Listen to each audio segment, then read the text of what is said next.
El Real Zaragoza Club de Tenis, con la colaboración del Instituto de Nanociencia y Materiales de Aragón, presenta Chateando con la Ciencia, un ciclo de divulgación científica para todos los públicos. El 18 de noviembre de 2021 tuvo lugar la conferencia que llevaba por título Edición genética, qué es, qué podemos hacer con ella y dónde estamos hoy en día, a cargo de Luis Montoliu, investigador del Consejo Superior de Investigaciones Científicas en el Centro de Biología Molecular de Madrid. Pues efectivamente esta tarde vamos a hablar de edición genética, qué es, qué podemos hacer con ella y dónde estamos hoy en día. En 2020 recibieron el Premio Nobel de Química las investigadoras Emmanuelle Charpentier y Jennifer Doudna por el desarrollo de una herramienta para la edición genética. Su trabajo se basa en los descubrimientos del profesor Francisco Mójica de la Universidad de Alicante. Francis Mójica se dio cuenta de que en estas bacterias habían fragmentos de ADN, estos cuadraditos de diferentes colores, que estaban separados por una misma secuencia, este rombo que se repetía sin cesar. Se trata de un sistema de defensa contra virus. La bacteria almacena una secuencia del ADN del virus que le sirve para reconocer un próximo ataque y poner en marcha un proceso de protección. Y la próxima vez que el virus quiere entrar a la bacteria lo coteja con lo que tiene en su genoma y dice, claro, si la secuencia es la misma, sabe que se trata de ese virus y entonces monta toda una respuesta que acaba troceando el genoma del virus.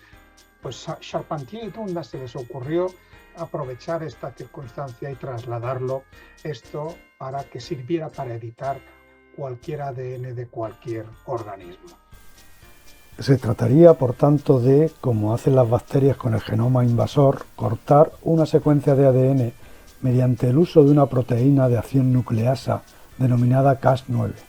Lo que hacen es este corte de doble cadena o double strand break en inglés, y lo que hace es cortar, pero no corta al azar, sino que corta donde le indica una molécula de ARN que actúa de guía, y por eso la llamamos la guía. Y esta molécula de ARN, fijaros que tiene una parte que se aparea con nuestra secuencia, con una de las cadenas del ADN, y esto es lo que determina la especificidad. Para paliar el corte, la célula rellena al azar las letras faltantes, dando habitualmente como resultado la inactivación del gen. También se puede reparar por otro sistema que nos gustaría que fuera el que actuara por defecto, pero no es así. Esto solamente ocurre en algunas pocas células, en particular las que se están dividiendo. Le podemos dar un molde, una cadena monocatenaria de ADN que comparta homología, es decir, letras complementarias a izquierda y a derecha del corte, y que en el centro incorporen nucleótidos nuevos que no estaban antes. Claro, si esto lo hacemos, forzamos a que el sistema de reparación utilice ese molde de tal manera que acabará incluyendo letras que no estaban antes. Con CRISPR se puede inactivar un gen y cambiar ciertas propiedades de un producto. Lo más fácil, inactivar un gen.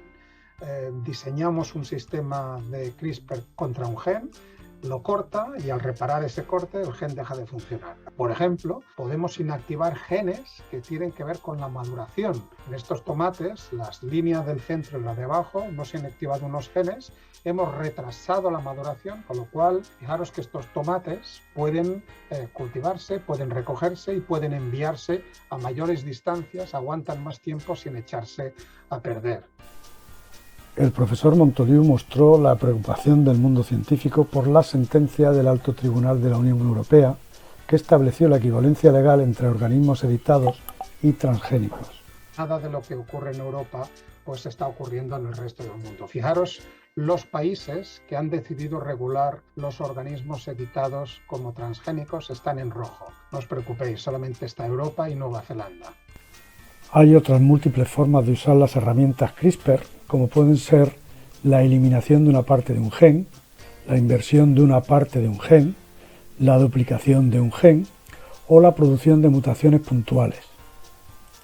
Pues esto es muy importante, porque a nosotros nos ha permitido generar lo que hemos venido a llamar los ratones avatar. Lo que hago es diagnosticar pacientes de una enfermedad rara determinada y cuando sé qué gen y qué mutación está afectada, traslado exactamente la misma mutación a un ratoncito y ese ratoncito con el gen editado es el avatar de esa persona. Esto lo hemos hecho muchas veces. El primero de ellos fue este ratoncito que está a la derecha arriba, que es el avatar de Patty. Patty es una chica con albinismo, con uno de los tipos de albinismo que investigamos. También se pueden añadir segmentos dentro de otro gen o incluso inactivando la nucleasa, despertar o silenciar un gen. Y así se han hecho aplicaciones interruptor que permiten ir aumentando la expresión o bajando la expresión de los genes a voluntad. Con el uso de CRISPR pueden aparecer problemas varios. Uno puede ser que afectemos a otros genes distintos al deseado por analogía en su secuencia de ADN. Esto tiene sus limitaciones, pero cada vez esto lo podemos resolver de una forma más directa porque tenemos programas bioinformáticos que nos seleccionan guías mejores. Con lo cual, quedaros con el mensaje que esto no es el principal problema. Lo peor es lo que se conoce como mosaicismo, que aparece cuando no todas las células modifican el gen objetivo en el sentido que pretendemos. El problema de verdad es el mosaicismo. El problema de verdad, este ratoncito debería ser uniformemente pigmentado. Yo estoy restaurando la expresión de un gen, de nuevo el gen de la tirosinasa, pero en lugar de ser uniformemente pigmentado, solamente algunas células de su cuerpo han corregido adecuadamente el gen. Una solución a las limitaciones de la herramienta CRISPR son los editores de base. David Liu, del Instituto Broad, del MIT en Boston, a él se le ocurrió combinar dos actividades que la evolución nunca puso juntas.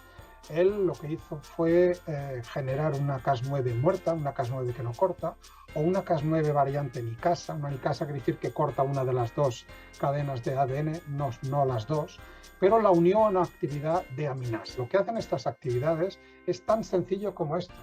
Pues cambian una C por una T, o una A por una G, o incluso una C por una G. Es algo parecido a utilizar el tippet, ¿no? De alguna manera estamos borrando la letra que no nos interesa y la estamos sustituyendo. Y esto es de una forma directa, sin necesidad de cortar el ADN. Y si no cortamos el ADN, no generamos esa multiplicidad de alelos. Esto ha permitido ensayos de terapias en animales como ratones o primates, pero también hay tratamientos clínicos. Simplemente cambiando, veis esta A por esta G, genera una beta-globina que, sin ser una beta-globina correcta, es una beta-globina que sirve, que funciona y que permite dejar de utilizar las transfusiones semanales que necesitan las personas afectadas. En el ámbito de aplicación de las terapias génicas existen límites éticos y legales sobre lo que es o no posible. La diapositiva está del semáforo, en verde es lo que podemos hacer en España, en amarillo lo que pueden hacer otros países, pero nosotros no. Luego, lo que deberíamos desechar, porque para mí es incluso obsceno dedicar fondos o tiempo a esto, es aplicar la edición genética no para terapias, sino para mejorar, lo que es un eufemismo de la eugenesia, ¿no? Probablemente el que cruzó más líneas rojas fue en noviembre de 2018 este investigador chino, que probablemente recordaréis de las noticias, He Jiankui, que no solo editó genes en los embriones humanos, que esto lo podemos hacer en España, sino que engañó a sus colaboradores y los implantó, y esto dio lugar a 3 niñas. Son niñas mosaicos, son niñas que no sabemos qué otros problemas van a generar. Un año después acabó entre rejas, pagando una fuerte suma de dinero e inhabilitado de por vida. Se están desarrollando las llamadas terapias génicas 2.0 basadas en CRISPR, que usan vectores adenoasociados, que lo que hacen es adicionar una secuencia a un gen determinado. Fijaros que esta terapia génica de adición no intenta corregir el gen que está mutado, que sigue estando mutado, lo único que hacemos es añadir un gen. Por último, y en lo que se refiere a la COVID-19, las herramientas CRISPR también pueden usarse para crear sistemas de diagnóstico o antivirales.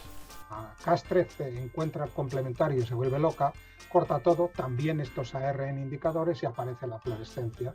Y esto se convirtió en un sistema de diagnóstico que se puede transformar en química seca y se puede transformar en estas barras reactivas como los test de antígenos, ¿no? Podemos también utilizar las CRISPR como antivirales. Claro, si somos capaces de cortar el ARN y lo que hacemos es dirigir guías contra la secuencia del coronavirus, pues podríamos cortar. Y si lo metemos todo dentro de un adeno asociado y se lo damos por inhalación por la vía respiratoria, pues llegaremos a las células adecuadas. Este resumen es solo una parte de todo lo que el profesor Montoliu comentó. Al respecto, es muy recomendable la visión de la grabación íntegra de la conferencia, incluido el coloquio final, a la que como siempre podéis acceder a través de la web del Real Zaragoza Club de Tenis. Y no os perdáis las próximas conferencias de Chateando con la Ciencia. Os esperamos.